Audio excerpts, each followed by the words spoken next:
આ મંગલમય એવા પ્રસંગે બળદેવભાઈની પહેલી વાર્ષિક પૂર્ણતિથિ નિમિત્તે એક શ્રદ્ધાંજલિ કાર્યક્રમમાં આપ સૌને મળવાનું થયું. તુલસીદાસ મહારાજે રામાયણમાં વાત કરી છે કે ઈષ્ટ કૃપા બિના નહીં સત્સંગા. જ્યાં સુધી પરમાત્માની આપણા ઈષ્ટની કૃપા ન થાય ત્યાં સુધી આપણા ત્યાં ભજન, સત્સંગ, કીર્તન કે પરમાત્માનું નામ આપણાથી લેવાય એવું નથી, જ્યાં સુધી એની કૃપા ન હોય. અને એટલે સંત મહાપુરુષોએ આપણને આ જો વાણીની અંદર કેટલા બધા ઠપકા આપ્યા છે આપણને કે આ જીવન એ આપણને જે મળ્યું છે મનુષ્યનો દેહ એ ફરી મળશે કે કેમ, અને આ મળ્યું છે તો તું એની માણી લે. મનુષ્ય દેહ મોઘો મળ્યો, મળે નહીં દૂજી બાર. આ અવસરે જો આપણે હરી ના બજીએ તો લાખ વાર ધિક્કાર. સંત મહાપુરુષ કહે છે કે આપણને જો મનુષ્ય અવતાર મળ્યો હોય તો ફક્ત ને ફક્ત પરમાત્માના ભજન માટે મળેલો છે.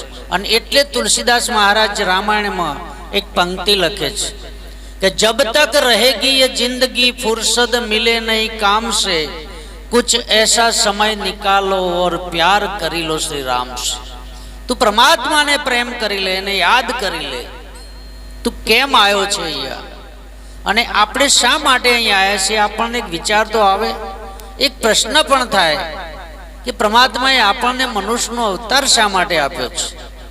અને આજ સુધી જે કોઈ મહાપુરુષોએ સત્સંગ કર્યો, યજ્ઞ કરી, કથા કરી કે વાણી, એ મનુષ્યના માટે જ કેમ? આજ સુધી કોઈએ આપણા તબેલામાં જઈને કોઈએ સત્સંગ કર્યો છે કે જંગલમાં જઈને વનરાયને કોઈએ આપણે સત્સંગ સંભળાયો છે? આ બધું માણસ માટે જ કેમ? એટલા જ માટે કહ્યું છે કે 84 લાખ યોનિમાં આ મનુષ્ય ફરતો ફરતો આ જીવ આ મનુષ્યનો અવતાર પ્રાપ્ત કર્યો છે 84 લાખ યોનિમાં. અને આ મનુષ્યનો અવતાર જ્યારે આપણને મળ્યો એના પહેલા આપણે પરમાત્માને કોલ આપીને આવેલા છે.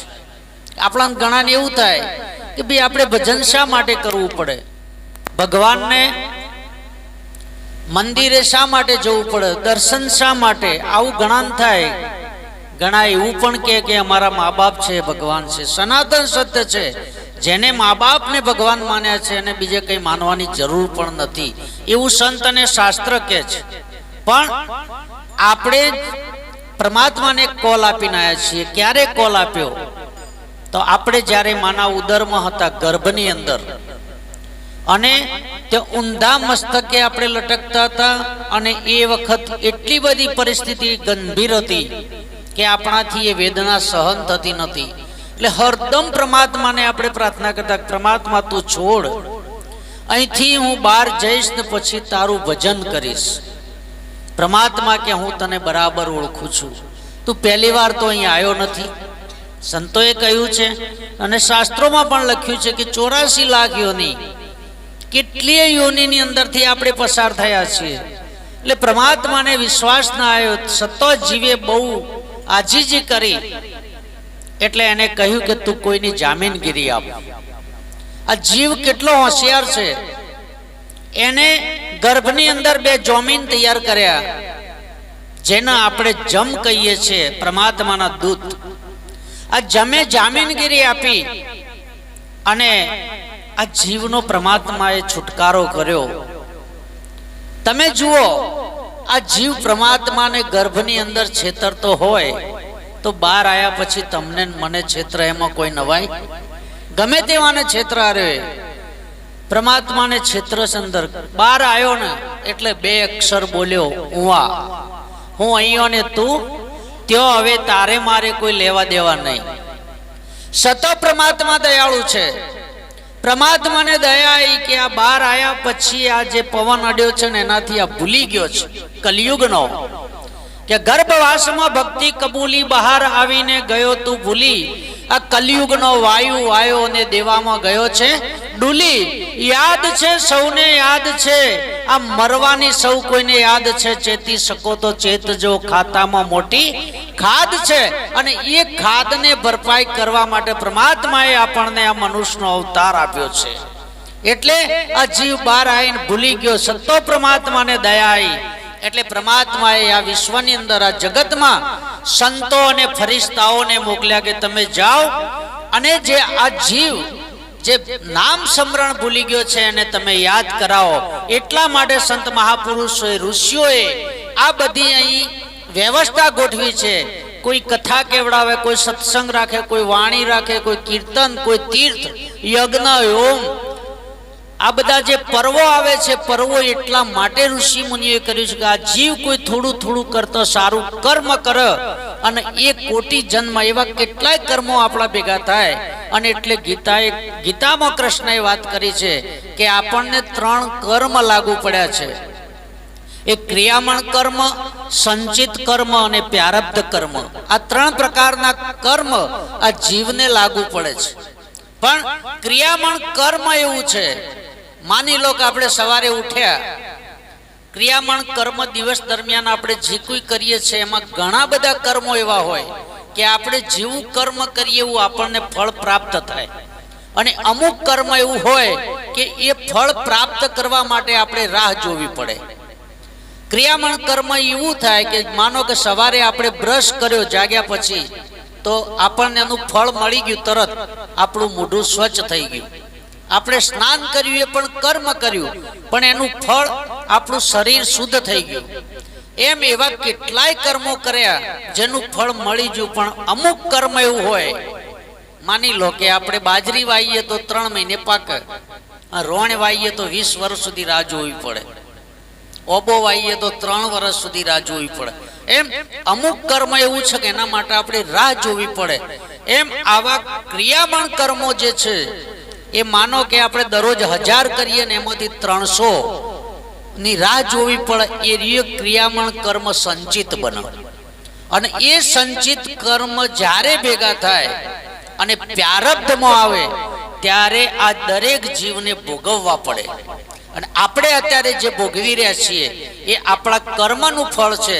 જો આપણે સુખ ભોગવતા હોય તો સારા કર્મનું ફળ, અને દુઃખ ભોગવતા હોય તો એ ખરાબ કર્મનું ફળ. પણ મૂળ આપણા જ કર્મનું આપણે ફળ ભોગવી રહ્યા છીએ. અને એ બધા જ કર્મોની અંદરથી જો મુક્ત થવું હોય તો એના માટે આ ભક્તિ છે કે કોટી નામ સંસાર મેં તાસે મુક્તિ ન હોય. આ સંસારની અંદર ઘણા બધા નામ છે, આપણે રટીએ છીએ. કોઈ જય અંબે કે, કોઈ જય ગોગા કે, કોઈ જય વીર કે, સ્વામિનારાયણ કે, ફલાણા કે, રામ કે, કૃષ્ણ કે, આવા કેટલાય આપણે નામ કહીએ છીએ. જો અત્યારે હાલ શિવની મહિમા ચાલી રહ્યો છે, આપણે બધા શિવના મંદિરમાં જઈએ, બીલીપત્ર, સંત મહાપુરુષે કહ્યું છે કે એક પત્ર અને એક પુષ્પ આટલું જો આપણે એને અર્પણ કરીએ તો એ સ્વીકારી લે છે. પણ અહીં સંત મહાપુરુષ કહે છે કે જગતને ને આ બેને કેટલો ભેદ પડ્યો છે કે શિવનું મંદિર આપણે બનાવ્યું છે, આપણે બનાવ્યું છે ને, એમાં શિવ બિરાજો છે, પરમાત્મા છે, પરમાત્મા સભર ભરેલો છે. પણ શિવનું મંદિર આપણે બનાવ્યું છે તો આપણે જઈને દૂધ ચડાવીએ છીએ. અને આ મંદિર કોને બનાવ્યું? શિવને. આપણું આ મંદિર કોને બનાવ્યું છે? શિવનું મંદિર આપણે બનાવ્યું છે, ત્યાં જઈને દૂધ ચડાવીએ છીએ. અને આ મંદિર શિવને બનાવ્યું છે, એની અંદર દારૂ ચડાવીએ છીએ. ચડાવીએ છે ને, ઘણા બધા પીતા હોય. આની અંદર તમે જો ઘણા ગુટકા ખાતા હોય, ઘણા સિગરેટ પીતા હોય, ઘણા મસાલા ખાતા હોય, કોઈ પણ, એ બધા એક જ બાપનો વિસ્તાર છે. તમે દારૂ પીવો, ચરસ પીવો, ગોજો પીવો, અફીણ પીવો, સિગરેટ પીવો, જે કોઈ પીવો એ બધો એક જ પરિવાર છે. અને આ બધા છેલ્લે આપણને નુકસાન કરવા વાળા છે. અને એ જ્યાં સુધી આપણા અંદરથી ન જાય ત્યાં સુધી સંત મહાપુરુષ કહે છે તારું શરીર તું સ્વચ્છ અને પવિત્ર ન રાખે ત્યાં સુધી તું આ સેવા અને ભક્તિના લાયક નથી. એ જે કંઈ આપણે કરીએ બધો ડોળ છે. ભક્તિ એ આ રીતે થવી જોઈએ. એટલા માટે, અને એમાં તમે જુઓ, એક આજે આપણે બળદેવભાઈની પૂર્ણતિથિમાં મળ્યા છીએ, એક એવો જીવ આપણા બધાના વચ્ચેથી જેને વિદાય લીધી હતી, ભલે એમને ભજન કર્યું કે ના કર્યું, પણ કોઈ વાર એમનો એક ભજનનો સંકલ્પ થયેલો હશે કે મારે ભજન કરવું છે, મારે ભજન કરાવવું છે, આવો કોઈ સંકલ્પ પડ્યો હશે.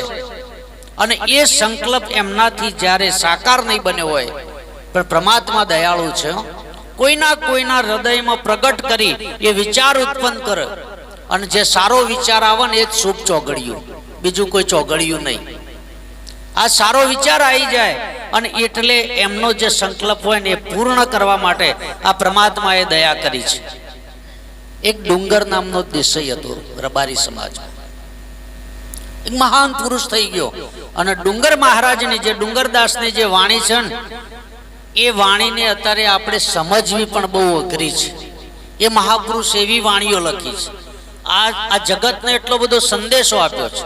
એ દરરોજ બકરા ચારતા હતા, અને એ જે જંગલની અંદર બકરા ચારતા હતા ને એ જંગલમાં ભાવદાસનો આશ્રમ હતો. અને દરરોજ આવીથી મંડળીઓ ભાવદાસના આશ્રમમાં આવે અને જાય, અને આમને તો કોઈ ધ્યાન નહીં, ફક્ત બસ એમને એક જ ઇન્દ્રિય જ્ઞાન, સવારે બકરો છોડવાનો, આખો દાડો ચારવાનો અને 100 ઘેર જઈને ઊંઘી જવાનો, બીજું કોઈ નહીં. એક દિવસ એમના અંદર એવો વિચાર આવી ગયો કે આ બધા અહીંયા જોય છે તો મારે ગુરુ થવું છે. આ તો જ્ઞાન જ નહીં કે ગુરુ મહારાજના શરણમાં જઈએ ત્યારે આપણે સેવક થવાનું હોય, પણ એમને એવું થયું કે મારે ગુરુ થવું છે, એવો ભાવ જાગ્યો.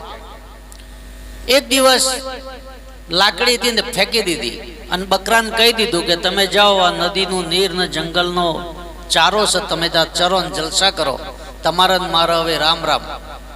એમ કહીને આશ્રમમાં ગયા, ને આશ્રમમાં જઈને ગુરુ મહારાજને દંડવત પ્રણામ કર્યા અને કહી દીધું કે મને ગુરુ બનાવો.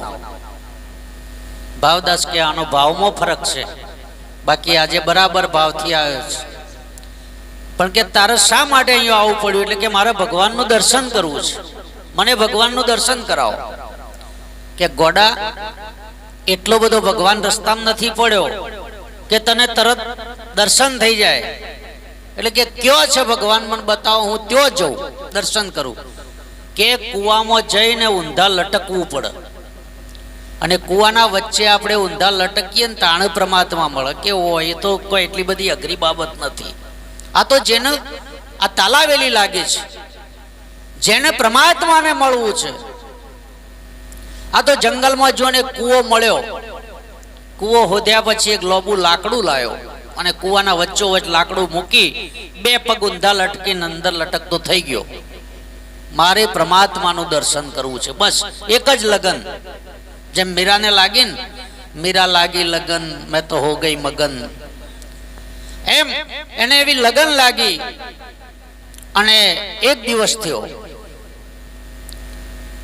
બીજો દિવસ ઉગ્યો એટલે કાગડો આવ્યો. કાગડાએ આવીને લાકડા ઉપર બેહીને એના પગ ઉપર ચોચ મારી, મયથી રુધિર નીકળ્યું. બીજો કાગડો આવ્યો, એને ચોચ મારી.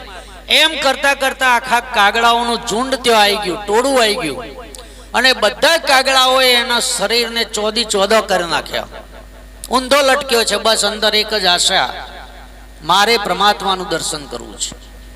બરાબર કાગડાએ એના શરીરના મોંસમાં બધા લોચા બહાર કાઢ્યા, ને પછી એના અંદરથી અવાજ આવ્યો, કાગા સબતન ખાઈયો ચૂન ચૂન ખાઈયો મોંસ, આ દો નેના મત ખાઈયો મય પીયું મિલન કિયા છે. કાગડાઓ, તમે મારું ભલે આખું શરીર ખાઈ જાઓ, એનાથી મને કોઈ ફરક નહીં પડે, પણ મારી 2 આંખ છે એને તમે સાજી રાખજો, કારણ કે મારે ઈશ્વરનું દર્શન કરવું છે ને એની આશા ત્યાં છુપાયેલી છે.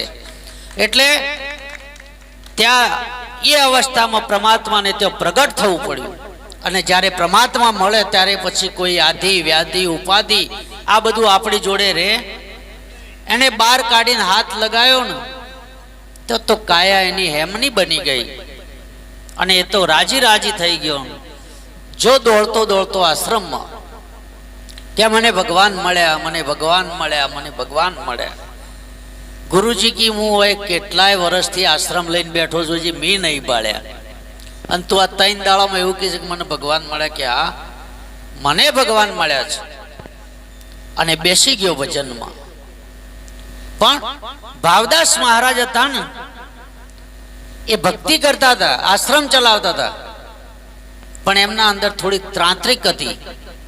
એ કાળી ચૌદસના દિવસે બધો નૈવેદ્ય લઈને શમશાનમાં જતા અને ભૂતાવળોને સાધતા હતા, જમાડતા હતા. એટલે એને એના બધા સેવકો કહેવા મળ્યા કે તે અમને ગુરુ તો કરાયા, પણ તારા ગુરુ છે ને તો આવું કામ કરે છે, કે મારા ગુરુ કદી આવા હોય, અને જો મારા ગુરુ આવું કામ કરતા હોય તો મને પરમાત્મા મળે. એટલે આ લોકો જે વાતો કરે છે, ખોટી વાતો કરે છે, મારા ગુરુ પવિત્ર છે, મારા ગુરુ આવા ના હોય એમ. અને બહુ હેરાન કર્યો ને એટલે એવું થયું કે હવે ભાઈ ગુરુ કાળી ચૌદશ આવે ત્યારે મારે નક્કી કરવું પડશે. કાળી ચૌદશ આવી ને એટલે આર્યો જઈને એક શમશાનમાં જઈને ખીજડાના ઝાડ ઓઠે હંતાઈ ગયો. અને એવું બન્યું જોગાના જોગ કે કાળી ચૌદશ 2 હતી અને એના ગુરુએ બીજા દિવસે રાખેલી. એટલે એ દિવસે આયા શમશાનમાં, આખી રાત કોઈ ના આવ્યું. આ કે આ જગત છે ને ખરેખર ખોટી વાતો કરે છે, મારા ગુરુજી આવું કોઈ કરતા. બીજા દિવસે કાળી ચૌદશ થઈ, એના ગુરુજી ટોપલો ભરીને બધી હુવાળીઓ બધું બનાવી શમશાનમાં જઈને બેઠા. બધી ભૂતાવળોનું આહવાન કર્યું, એક પણ ભૂતાવળ આવ્યું નહીં. ખૂબ ટાઈમ બેઠા, ખૂબ વાર આહવાન કર્યું. પછી એક લંગડું ભૂતાવળ હતું ને ઢસડાતું ત્યાં આવ્યું. એટલે ભાવદાસ કે એટલે આજે કયો ગયા બધા, કોઈ આવતા નથી. એટલે કે મહારાજ કાલે બધા ભૂતાવળો આયા જ તા અહીંયા, પણ તમારો સેવક ડુંગરપુરી ખરો ને એ અહીંયા આવીને બેઠો તો એના પરથી બધાને મુક્તિ થઈ જઈ, બધાને મોક્ષ મળી ગયો. કે તાણ તું એટલે કે કાલ હું વળગાળમાં જેલું હતું, હું હાજર હતું. જે વળગાળમાં રહ્યા છે ને સાહેબ એ ભટકવાના છે. જેને પરમાત્માનું નામ સ્મરણ કર્યું છે, નામ રહંતા ઠાકરા નાણા નહીં રહંત, કીર્તિ કેરા કોટડા એ પાડ્યા નહીં પડંત. અને આ વાત જ્યારે જાણી ત્યારે ભાવદાસે કહ્યું કે ડુંગરપુરી હવે તું મને ઉપદેશ કર, કે આ તો મેળ પડે એવો, આ તો નેવાનો પાણી કે મોભે ચડે. તમે મારા ગુરુ, હું તમને ના કે આર્ય ક્રિયા મને તું શીખાય, તે જે અનુભવ કર્યો છે કે એના માટે હું કશું ના કરી શકું, અને કદાચ તમારા એવી ભાવના હોય તેના માટે બીજો અવતાર લેવો પડે. ત્યારે ભાવદાસે દેહ પાળી દીધો અને શેખ પાકિસ્તાન લાહોરની અંદર જન્મ્યા. અને શેખ ફરીદ થઈ અને અમીરગઢની ગાદી આવી અને ડુંગરપુરી જોડે ઉપદેશ લીધો. અને એ વખત ડુંગરપુરે કીધું કે કંકણ સાકરમાં એક કંકણ ભર્યો, એ પથ્થરનો પેદાશ રે, ઉપર મીઠો ને અંદર ખારો, અંતે ખારમ ખાર રે. અવગુણ વાળા ગણા દીઠ્યા, મુખે મેઠા અંતર જૂઠા, કરણીના હેણા એ ચેલા શેણ નહીં અમારા. આ એક મહાપુરુષ અત્યારે હાલ અમીરગઢની ગાડી રહે ને ત્યાં એમની સાહેબ સમાધિ પૂજાય છે. પ્રગટ પુરુષ થઈ ગયો, એક મહાપુરુષ. અને એને જે સંદેશો આપ્યો છે ને એને વાણી કે લેબડ નારિયેળ કેસા, લેબડ નારિયેળ હોય. આ મહાપુરુષે જે વાણી બનાવી છે ને એ વાણીને સમજવીને બહુ અઘરી છે. એટલે સર્વશ્રેષ્ઠ ભક્તિ હોય તો એ સદગુરુનું નામ છે. જ્યાં સુધી આ નામની ભક્તિ નહીં થાય ને ત્યાં સુધી આપણે ગમે જેટલી માળાઓ ફેરવીશું તો કામ આવવાની નથી. આ બધી જે કોઈ ભક્તિ છે, જે કોઈ દેવ મંદિર છે, બધું સનાતન સત્ય છે. પણ આ વસ્તુ જાણ્યા પછી એની અંદર આપણને સત્ય વસ્તુ દેખાશે, ત્યાં સુધી સત્ય વસ્તુ આપણને દેખાવાની. સત્ય જાણવા માટે જ સદગુરુની જરૂર છે. બાકી તો બધું આપણે જોઈએ છીએ, પણ જે કોઈ જોઈએ છે ને એ ભાળીને આપણા અંદર ભડકણ આવે છે. અને આ ભડકણ મટવા માટે ભક્તિ શા માટે કરવાની છે? ભક્તિ એક આ મનને સમજાવવા માટે કરવાની છે. મન હનાથી સમજશે. આપણને કપડો સારો સફેદ પહેરીને જતા હોય અને કદાચ ગારાનો લૂંદો ચોંટી જાય તે જ હવે એ ગારો તમે આમ હાથથી લુવો તો વધારે બગડ કે ના બગડ? બીજા કોઈ કપડા હારે લુવો તો બગડ, આળા હારે લુવો તો બગડ. એ ગારો બગાડે વધારે, એમાંથી ચોખ્ખું થવાય? પણ એ હનાથી ચોખ્ખું થાય? ગારો હમાંથી બન્યો છે? ગારો બન્યો છે પાણીમાંથી. હવે જો પાણીથી ધોઈએ તો ચોખ્ખું થાય નગર થાય એવું? તો આ બધું ઊભું હમાંથી થયું છે? મનમાંથી. અને એ મનને જો આપણે સમજીએ તો આપણા અંદર સ્થિરતા અને વિશ્વાસ આવે, નહીતર આવે. પણ આ મનને સમજાવવા માટે શું કરવું પડે? સત્સંગ એ વિના મન સમજે નહીં, ભલે સુરતાની ગમ પદમાં જાય. સત્સંગ એ વિના મન સુધરે નહીં. એ જ રવિ રવિ કીધે રજની ના ટળે, ઉગ્યા વિના અંધારા નહીં જાય. રવિ રે ઉગ્યો ગુરુ ગમ જ્ઞાન નો, તેથી અજવાળા સત્સંગ એ વિના મન સમજે નહીં. બસ સત્સંગ મળી જાય, અને સત્સંગ જો આવી જાય ને તો પછી સેવા આવી જાય. અને જ્યારે આપણા ત્યાં સેવા થાય ને પછી આપણો જન્મારો છે સફળ થાય. એટલા માટે આપણો કવિ કાગ પણ કહે છે, સેવા એ આપણા ઘરનું અમૂલ્ય રત્ન છે સાહેબ. આ સંસારમાં સુખી થવા માટેનું કોઈ સાધન હોય ને તો એ સેવા છે. અને આ સમાજની અંદર તો સેવા જે છે ને એ બીજો સમાજ કરી શકે એવી વાત. અહીંયા બેઠા છીએ, એમના ત્યાં બેઠા છીએ એટલે વાત કરીએ એવું નહીં. પણ જો દેહી સમાજ જે સેવા કરે છે અહીંયા, એમને તો મને નહીં કહ્યું પણ સતોય જો આપણે ગુરુ પૂર્ણિમા મહોત્સવ આદર્યો હતો ને ત્યારે બાબરભાઈને મેં એવી વાત કરી હતી કે આપણે સાસની વ્યવસ્થા કરવાની છે, કે હું મોકલી દઈશ. એમને જે જોઈતી હતી આખા દિવસ ચાલી એટલી સાસ એમને મોકલી દીધી. અને પછી જ્યારે એમને વાત કરી કે શું લેવાનું છે એટલે મને કે જય ગોગા, મારે કશું લેવાનું એમ. એટલે આવી જે સેવા થાય એના માટે કવિ કાગ કહે છે, અજી તારા આગણિયા એ પૂછીને જે કોઈ આવે રે, અવકારો મીઠો આપજે રે જી.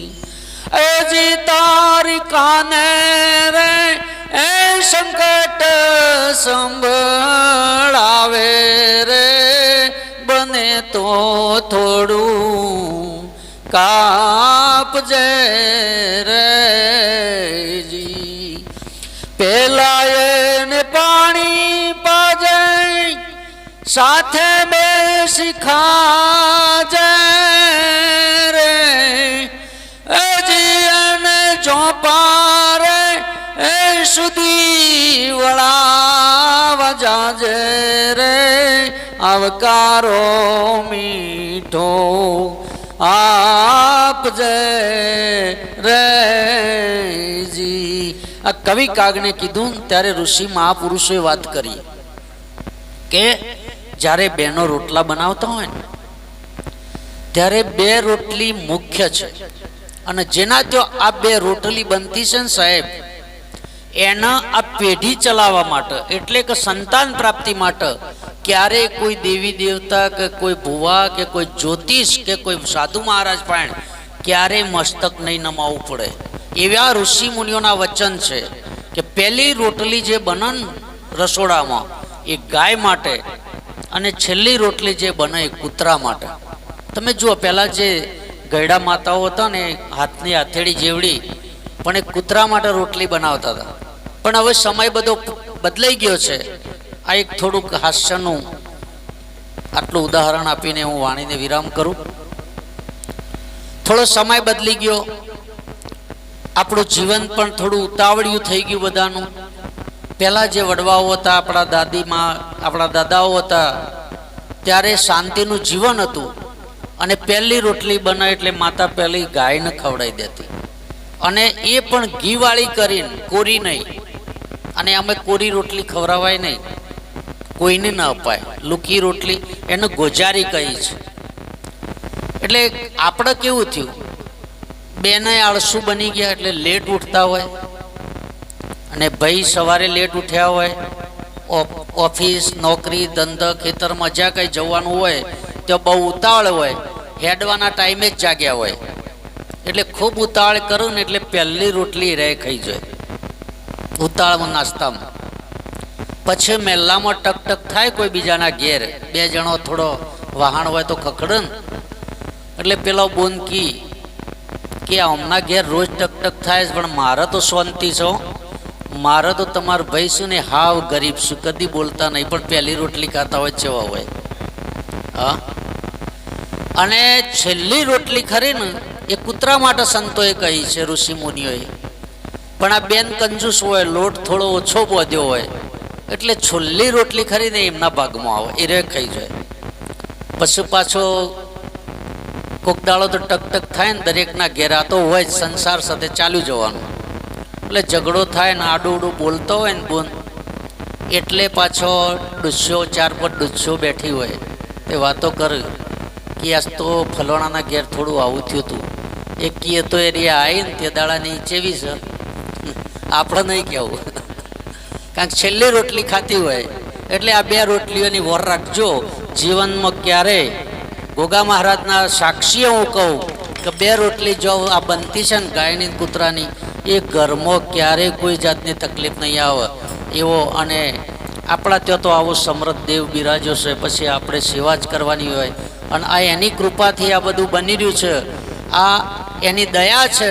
નહીતર આ બધું દયા વગર થાય એવું નથી. અને આ ભક્તિ છે ને ભાવની મળી છે, ભાવ વિના કદી આ પ્રેમ પ્રગટ થાય એવો નથી. ભાવ વિના મળે નહીં ભલી બાતનો ભોગ, ઓબી કેરી પાક એટલે કાગડાના આવા રોગ. સાહેબ, ઘણાના બધું કરવું હોય તો એ નહીં થતું ને આપણે સહેજે આવું કંઈક કાર્ય થાય છે, એ એની દયા છે ધજાવાળાની. આટલું કંઈ મારી વાણીને વિરામ. બોલીએ ગોગા મહારાજ કી.